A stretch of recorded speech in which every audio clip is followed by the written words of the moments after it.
ሰላም እንዴት አላችሁ? የኢትዮ ታይምስ ቤተሰቦቻችን ለሰዓቱ የተመረጡ አዳዲስ መረጃዎችን ይዘንላችሁ ቀርበናል።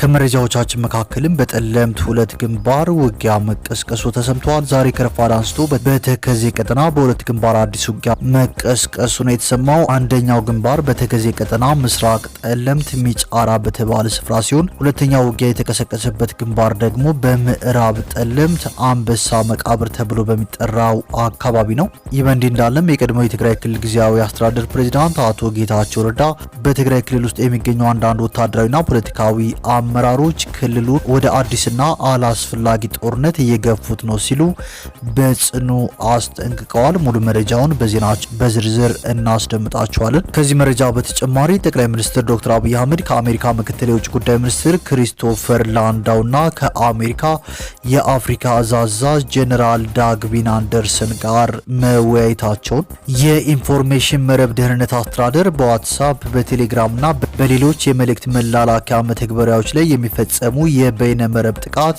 በእጅጉ ተስፋፍቷል በማለት የጥንቃቄ መልእክት ማስተላለፉን፣ የኢትዮጵያ ፌዴራል ፖሊስ በአደገኛ እጽ ቁጥጥር የፖሊስን ስራ በከፍተኛ ደረጃ የሚያግዙ አነፍናፊ ውሾችን ከእስራኤል ፖሊስ በድጋፍ እንዳገኘ መግለጹን፣ በአማራ ክልል የቢሊዮኖች የኢንቨስትመንት ፈቃድ መሰጠቱ ቢገለጽም የጸጥታ ሁኔታ ግን ግዙፍ ኩባንያዎችን ከክልሉ እያስወጣ እንደሆነ መገለጹ፣ የሆላንድ ፍርድ ቤት በአንድ ኤርትራዊ የሰዎች አዘዋዋሪ ላይ የ20 ዓመት እስራት ፍርድ መበየኑን፣ እንዲሁም የኢትዮጵያ ፌዴራል ፖሊስ 1800 ሰዎችን በህገወጥ መንገድ በማዘዋወር የሁለት ሰዎች ህይወት እንዲያልፍና 15 ሰዎች የደረሱበት እንዳይታወቅ ያደረጉ 22 ተጠርጣሪዎችን በቁጥጥር ስር አውሎና 6 ተጠርጣሪዎች በሌሉበት ምርመራ ጣርቶ ለፌዴራል አቃቢ እንደላከ ማስታወቁን የሚሉና ሌሎችን በዝርዝር የምንመለከታቸው መረጃዎች ይዘንላችሁ ቀርበናል። ዝርዝር መረጃችንን ለማድመጥ ቻናላችንን ሰብስክራይብ በማድረግ የደወል ምልክቷን በመጫንና መረጃውም ለብዙዎች እንዲዳረስ ላይክ በማድረግ እስከ መጨረሻው አብራችሁን ቆዩ።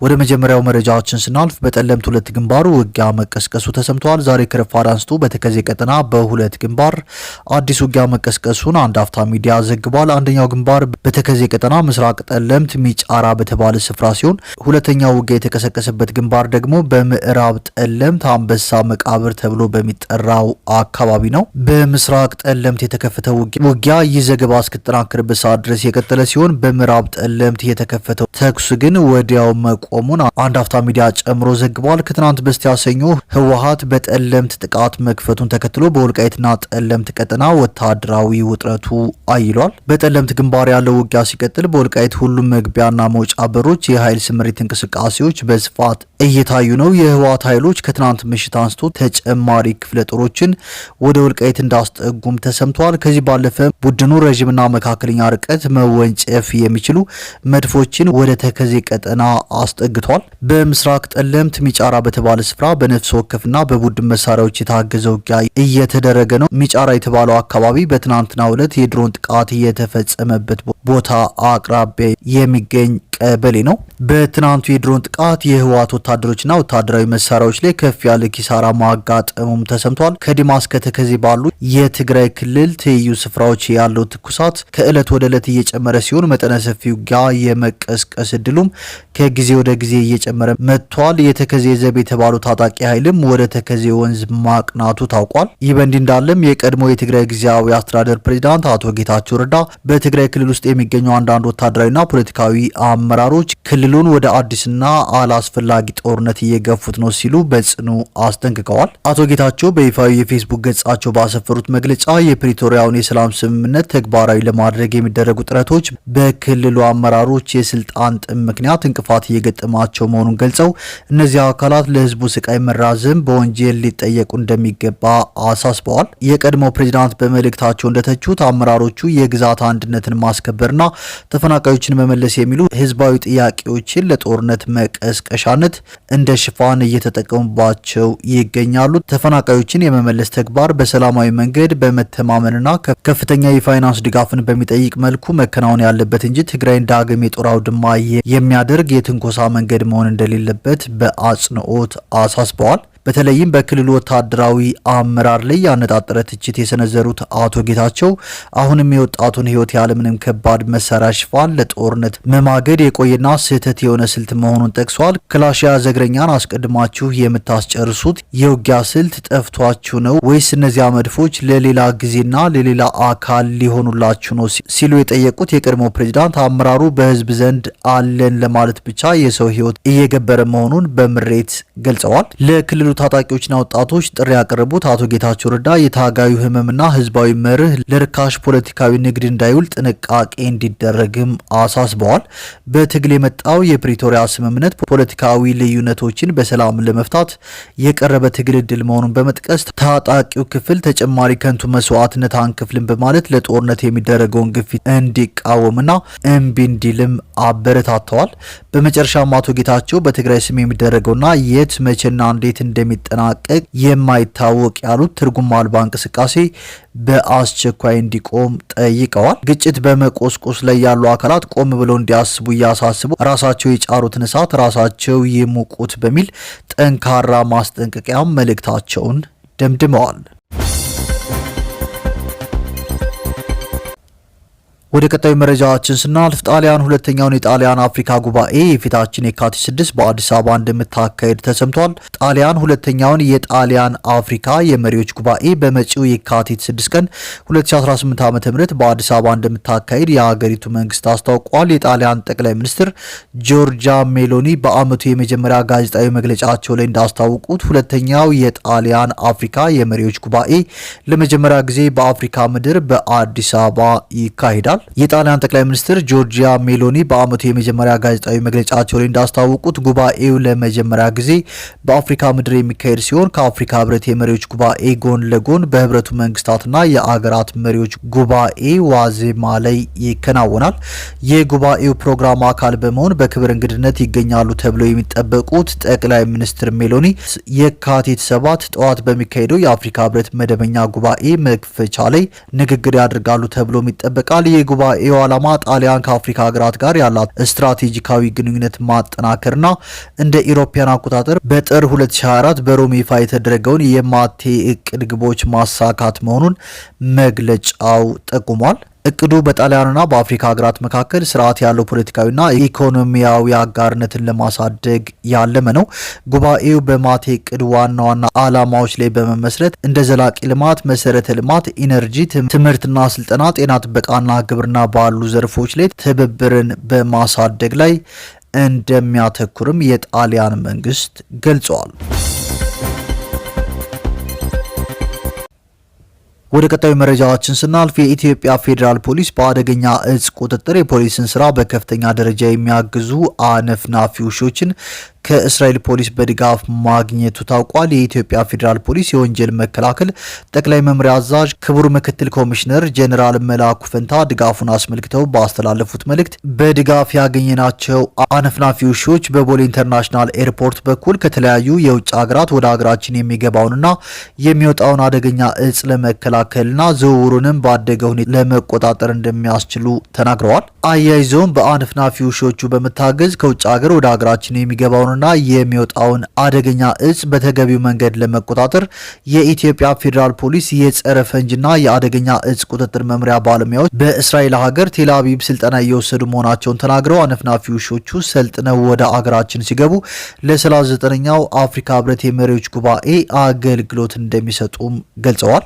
የኢትዮጵያ ፌዴራል ፖሊስ ከእስራኤል ፖሊስ ጋር በመተባበር አደገኛ እጽ ዝውውር በመከላከልና በመቆጣጠር ረገድ በርካታ ስራዎችን እየሰራ እንደሚገኝ ጠቅሰው በእስራኤል ሀገር በቴል አቪቭ እየሰለጠኑ የሚገኙት አነፍናፊ ውሾች ወደ ሀገራችን ገብተው ስራ ሲጀምሩ የኢትዮጵያ ፌዴራል ፖሊስ በቦሌ ኤርፖርት እየሰጠ ያለውን አገልግሎት እንደሚያዘምኑ ክቡር ምክትል ኮሚሽነር ጄኔራል ጨምረው መናገራቸውንም ከፌዴራል ፖሊስ የተገኘው መረጃ ያመለክታል።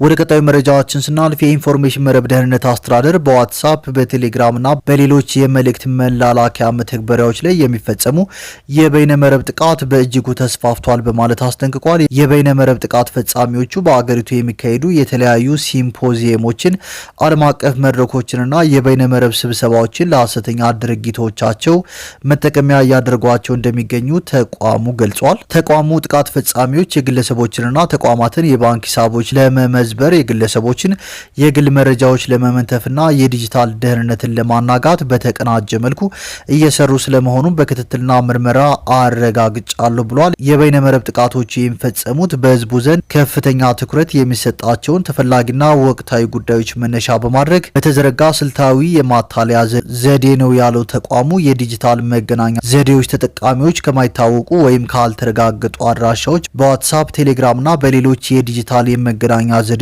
የሚላኩላቸውን የድረገጽ መረጃዎች እንዳይከፍቱና አጠራጣሪ መልእክቶች ሲደርሷቸው ወዲያውኑ ሪፖርት እንዲያደርጉም አሳስበዋል። ወደ ቀጣዩ መረጃዎችን ስናልፍ ጠቅላይ ሚኒስትር ዶክተር አብይ አህመድ ከአሜሪካ ምክትል የውጭ ጉዳይ ሚኒስትር ክሪስቶፈር ላንዳውና ከአሜሪካ የአፍሪካ እዝ አዛዥ ጄኔራል ዳግዊን አንደርሰን ጋር ተወያይተዋል። ጠቅላይ ሚኒስትር አብይ አህመድ በማህበራዊ ትስስር ገጻቸው ባሰፈሩት መልእክት በጽህፈት ቤታችን ከተገኙት ቲላንዳውና ከጄኔራል ዳግዊን አንደርሰን ጋር ተወያይተናል ሲሉም ገልጸዋል። አክለውም ቀጣይነት ያለው ትብብርና መከባበርን አጽንኦት ለሰጠው ደማቅና ገንቢ ውይይታችን ምስጋናዬን አቀርባለሁ ሲሉ ገልጸዋል። በተጨማሪም የውጭ ጉዳይ ሚኒስትሩ ዶክተር ጌዲዮን ጢሞቴዎስ ክሪስቶፈር ላንዳውን በጽህፈት ቤታቸው ተቀብለው አነጋግረዋል። በውይይታቸውም በኢትዮጵያና በአሜሪካ መካከል ያለውን የቆየ ግንኙነት ይበልጥ ማጠናከር በሚቻልባቸው መንገዶች ላይ መምከራቸውን ሚኒስቴር መስሪያ ቤቱ አስታውቋል። ሁለቱ ወገኖች የጋራ ፍላጎት ባላቸው ቀጠናዊና ዓለም አቀፋዊ ጉዳዮች ዙሪያ የሀሳብ ልውውጥ አድርገዋል ነው የተባለው። በትናንትናው ዕለት ኢትዮጵያ የገቡት የአሜሪካ ምክትል የውጭ ጉዳይ ሚኒስትር ክሪስቶፈር ላንዳውና የአሜሪካ የአፍሪካ እዝ አዛዥ ጄኔራል ዳግዊን አንደርሰን በኢትዮጵያ አየር ኃይል በቢሾፍቱ የተዘጋጀውን ዓለም አቀፍ የአቪዬሽን ኤክስፖ ጎብኝተዋል። ክሪስቶፈር ላንዳው ከጉብኝቱ በኋላ ለተደረገላቸው ደማቅ አቀባበል ምስጋናቸውን አቅርበው ኢትዮጵያ በመገኘታቸው ክብር እንደሚሰማቸው ገልጸዋል። በኢትዮጵያና አሜሪካ መካከል ያለው ግንኙነት ተጠናክሮ እንደሚቀጥልም ተናግረዋል። የአሜሪካ አፍሪካ እዝ አዛዥ ጄኔራል ዳግዊን አንደርሰን በበኩላቸው ለቀጠናው ሰላም በተለይም እንደ አልሸባብና አይሲስ ያሉ ሽብርተኞችን ለመከላከልና ለመደምሰስ በጋራ እንሰራለን ማለታቸውን መከላከያ ሰራዊቱ አስታውቋል። ወደ ቀጣዩ መረጃዎችን ስናልፍ በአማራ ክልል የቢሊዮኖች የኢንቨስትመንት ፈቃድ መሰጠቱ ቢገለጽም የጸጥታው ሁኔታ ግን ግዙፍ ኩባንያዎችን ከክልሉ እያስወጣ እንደሆነ ተገልጿል። የአማራ ክልል ኢንዱስትሪና ኢንቨስትመንት ቢሮ በ2018 በጀት ዓመት የመጀመሪያ 6 ወራት ውስጥ ለ1867 ባለሀብቶች የኢንቨስትመንት ፈቃድ መሰጠቱን አስታውቋል። የቢሮው ኃላፊ አቶ እንድሪስ አብዱ እንደገለጹት ባለፉት 6 ወራት 182.7 ቢሊዮን ብር ካፒታል ላስመዘገቡ ባለሀብቶች ፈቃድ ተሰጥቷል ሲሉ ገልጸዋል።